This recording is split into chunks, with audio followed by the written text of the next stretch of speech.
అందరికీ నమస్కారం అండి. ప్రభుత్వ ఉద్యోగులకు, పెన్షన్దారులకు, టీచర్లకు ఎవరైతే ఉన్నారో వారందరికీ కూడా గుడ్ న్యూస్ అండి. ఆ గుడ్ న్యూస్ త్వరలో డిఏ అయితే వినబోతున్నట్టు మనకైతే విశ్వసనీయ వర్గాల సమాచారం అయితే అందిందనమాట. వాటికి సంబంధించినటువంటి పూర్తి ఇన్ఫర్మేషన్ అనేది ఈ వీడియోలో వెళ్ళి పూర్తి ఇన్ఫర్మేషన్ తెలుసుకుందామండి. ముందే వీడియో ఇస్తున్న ప్రతి ఒక్కరు కూడా వీడియో లైక్ చేయండి. చాలామంది అయితే వీడియో ఇస్తున్నారని సబ్స్క్రైబ్ అయితే చేసుకోండి. దయచేసి సబ్స్క్రైబ్ చేసుకోండి, సపోర్ట్ చేయండి. తోడుగుతుంది కూడా వీడియోని షేర్ చేయండి.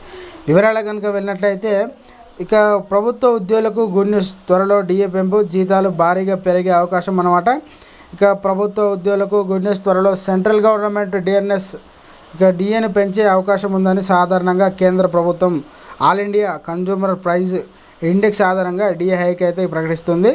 వచ్చే నెల సెప్టెంబర్లో, అంటే ఈ నెలలో ఇక ఏఐసిపిఐ ఇండెక్స్ విడుదల కానుందన్నమాట. ఇందులో డిఏ పెరుగుదల అశాసనంగా ఉండవచ్చని ఉద్యోగ వర్గాలు భావిస్తున్నాయి. ఈ నేపథ్యంలో డిఏ పెంపు ఎంత ఉండొచ్చు, అందుకు సంబంధించిన ప్రకటన ఎప్పుడు వెలువడే అవకాశం ఉందో పరిశీలిద్దాం. అయితే చూసుకున్నట్లయితే 7వ వేతన సంఘం కింద జీతాలు అయితే తీసుకున్న కేంద్ర ఉద్యోగులకు డిఏను పెరగనుందన్నమాట. ఈ ఏడాది జనవరి నుంచి జూన్ వరకు ఉన్న ఏఐసిపిఐ ఇండెక్స్ ఆధారంగా తాజా డిఆర్ఎస్ అలవెన్స్ను నిర్ణయిస్తున్నారు. అయితే ఎంత పెంపు ఉంటుందనే విషయంపై ఇప్పటికీ వరకు క్లారిటీ అయితే లేదనమాట.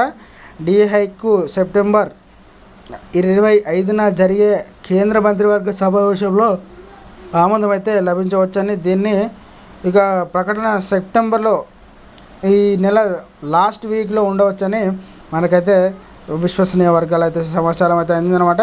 అయితే డిఏ ఎంత పెరగబోతుంది, ఎంత శాతం పెరగబోతుంది అన్నమాట అన్ని చూసుకున్నట్లయితే ఉద్యోగులకు ప్రస్తుతం 50% ఉన్న డిఏను పొందుతారు.